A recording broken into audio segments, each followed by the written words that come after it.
Well, some strong words from an attorney representing Sheriff Christina Corpus, who said, quote, "There are some who unfortunately still believe that law enforcement is a white man's world." That's the basis for a $10 million claim the sheriff has filed against the county. And I-Team reporter Dan Noyes has been covering the ongoing back and forth for months now. He joins us now with the latest. Dan. Well, Stephanie and Julian, as you both know, the claim is the first step toward a lawsuit.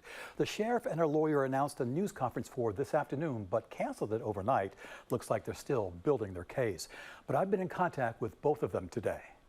The Peace Officers Bill of Rights protects every peace officer, including the sheriff. Brad Gage is a Los Angeles-based civil rights attorney, now retained by Sheriff Christina Corpus.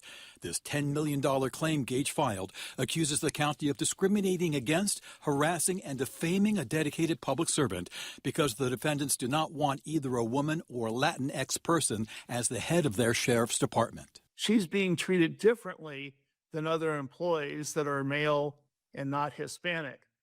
Specifically, having her individual records released to the media and the public is treating her differently than others. The county has 45 days to answer the claim. If they fail to do so or deny it, Gage says a lawsuit is on the way. The claim cites several I-Team reports that raised questions about an audit of the sheriff's office performed by retired Judge LaDoris Cordell. She allowed all witnesses to remain anonymous, did not require them to testify under oath, and made several important factual mistakes. We want the names of the witnesses. We want the complete report.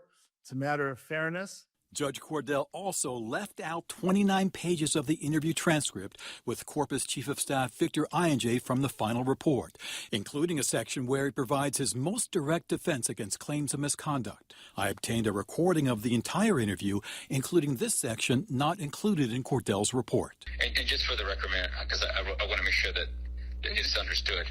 I've never, in any capacity or by myself, and I've never benefited from any deals or been representing myself as a broker or an agent at all whatsoever. Sheriff Corpus declined my request to comment today.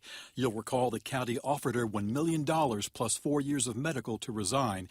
It's clear she's going nowhere, a defiance she showed in her first interview on the scandal in November. Will you step down? I will not. I am resolved. I have worked very hard to get here.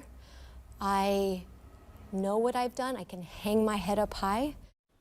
The claim also criticizes the supervisors for calling a special election to remove Sheriff Corpus. She sent me a written statement late today saying, in part, "I won't let this power grab get me down." I'm posting her entire message on my social and at abc7news.com as well. No comment from the county council, the county executive, the supervisors involved, or the judge. I emailed them as well. Julian, Steph. So this, of course, is separate than the millions of dollars it's expected to cost to put on that special election. If it happens. Right. You know, it might not happen. Who knows? Yeah. What is the next step for that? Well, the next step, I mean, the new Board of Supervisors is in now. You have 2 new members, so they could have an impact on how things go in the future. So, you know, their first meeting is tomorrow, right? So we'll have to watch how it plays out. All right. Dan, thank you. Sure.